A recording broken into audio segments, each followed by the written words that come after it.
প্রশ্ন 1 পুট কি 18 ব্যবস্থাপনা বিজ্ঞান না কলা অথবা ব্যবস্থাপনা বিজ্ঞান না কলা আলোচনা যা বি 2017 হিসাব বিজ্ঞান 2015 2021 ফিন্যান্স অথবা ব্যবস্থাপনা বিজ্ঞান না কলা তোমার উত্তরের সপক্ষে যুক্তি দেখাও ব্যবস্থাপনা বিজ্ঞান নাকি কলা এই প্রশ্নটি দীর্ঘদিনের একটি বিতর্কের বিষয় সহজভাবে বলতে গেলে কোনো বিষয় সম্পর্কে যখন আমরা বই পড়ে বা গবেষণা করে সুনির্দিষ্ট নিয়মকানুন ও তথ্য শিখি তখন তাকে বলা হয় বিজ্ঞান আর যখন সেই অর্জিত জ্ঞানকে বাস্তব জীবনে বুদ্ধি এবং কৌশল খাটিয়ে নিপুণভাবে কাজে লাগাই তখন তাকে বলা হয় কলা বা আর্ট একজন নতুন শিক্ষার্থীর জন্য বিষয়টি এভাবে কল্পনা করা সহজ ধরুন আপনি ছবি আঁকার ব্যাকরণ বা নিয়মগুলো একটি বই পড়ে শিখলেন এটি হল বিজ্ঞান আর যখন আপনি তুলি হাতে নিয়ে নিজের সৃজনশীলতা দিয়ে একটি সুন্দর ছবি আঁকলেন এটি হল কলা ব্যবস্থাপনাও ঠিক তেমন এটি একদিকে বিজ্ঞান কারণ এর নিজস্ব কিছু প্রমাণিত নীতি সূত্র ও তত্ত্ব রয়েছে যা সব জায়গায় একইভাবে কাজ করে আবার এটি একটি কলা কারণ একজন ব্যবস্থাপককে বিভিন্ন পরিস্থিতিতে বিভিন্ন মেজাজের মানুষের সাথে মিশে নিজের বুদ্ধিমত্তা দিয়ে কাজ আদায় করে নিতে হয়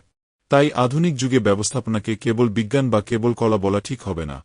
বরং এটি বিজ্ঞান ও কলার একটি চমৎকার সংমিশ্রণ বিজ্ঞান আমাদের পথ দেখায় আর কলা আমাদের সেই পথে দক্ষতার সাথে হাঁটতে সাহায্য করে আপনার দেওয়া তথ্যের আলোকে ব্যবস্থাপনার এই বিশেষ প্রকৃতিটি বিশ্লেষণ করে 10টি সহজ ও বিস্তারিত বৈশিষ্ট্য নিচে তুলে ধরা হল 1 সুসংবদ্ধ জ্ঞানের সমাহার বিজ্ঞান বিজ্ঞান হতে হলে একটি বিষয়ে সুনির্দিষ্ট তথ্য ও নিয়ম থাকতে হয় ব্যবস্থাপনার ক্ষেত্রেও বছরের পর বছর গবেষণা ও পরীক্ষা নিরীক্ষার মাধ্যমে অনেক তথ্য সূত্র ও নীতি তৈরি হয়েছে এই গোছানো জ্ঞানভাণ্ডার ব্যবস্থাপনাকে বিজ্ঞানের মর্যাদা দান করেছে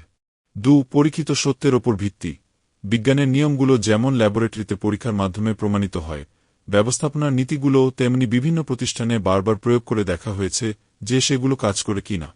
এই অভিজ্ঞতালব্ধ সত্যগুলোই ব্যবস্থাপনার ভিত্তি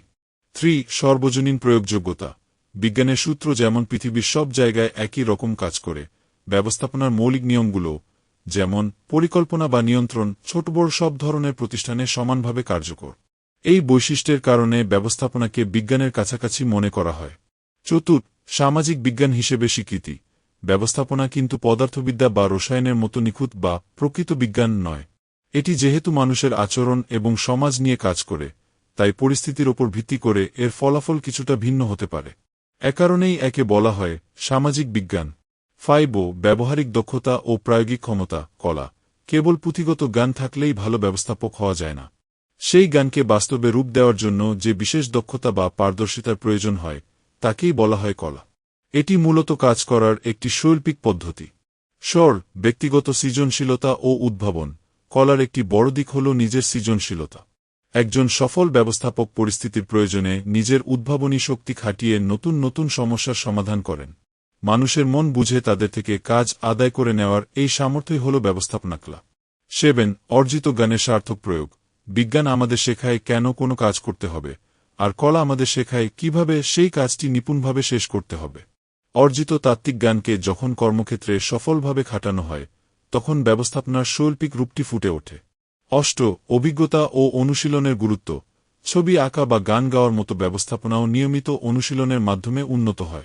একজন ব্যবস্থাপক যত বেশি কাজ করেন তার প্রায়োগিক দক্ষতা বা কলা তত বেশি বৃদ্ধি পায় অভিজ্ঞতার সাথে সাথে বিজ্ঞান ও কলার সমন্বয় আরও মজবুত হয় 9 প্রযুক্তি ও গাণিতিক সূত্রের ব্যবহার আধুনিক ব্যবস্থাপনায় সিদ্ধান্ত নেওয়ার ক্ষেত্রে কম্পিউটার প্রযুক্তি এবং গণিতের বিভিন্ন সূত্র ব্যবহার করা হচ্ছে এই গাণিতিক ও প্রযুক্তিগত নির্ভুলতা ব্যবস্থাপনার বৈজ্ঞানিক দিকটিকে আরও শক্তিশালী করেছে 10 পরিপূরক সম্পর্ক বিজ্ঞান ও কলা একে অপরের পরিপূরক তাত্ত্বিক জ্ঞান বিজ্ঞান ছাড়া যেমন একজন ব্যবস্থাপক কেবল অন্ধের মতো কাজ করবেন তেমনি প্রয়োগ ক্ষমতা কলা ছাড়া সেই জ্ঞান হবে অর্থহীন তাই দক্ষ ব্যবস্থাপনার জন্য এই দুটির মিলন অপরিহার্য আমি কি আপনাকে ব্যবস্থাপনার এই বিজ্ঞান ও কলার ব্যবহারিক দিকগুলো যেমন কিভাবে একজন ব্যবস্থাপক বৈজ্ঞানিক নিয়ম মেনেও সৃজনশীলভাবে সমস্যার সমাধান করেন সম্পর্কে আরও বিস্তারিত ধারণা দিয়ে সাহায্য করতে পারি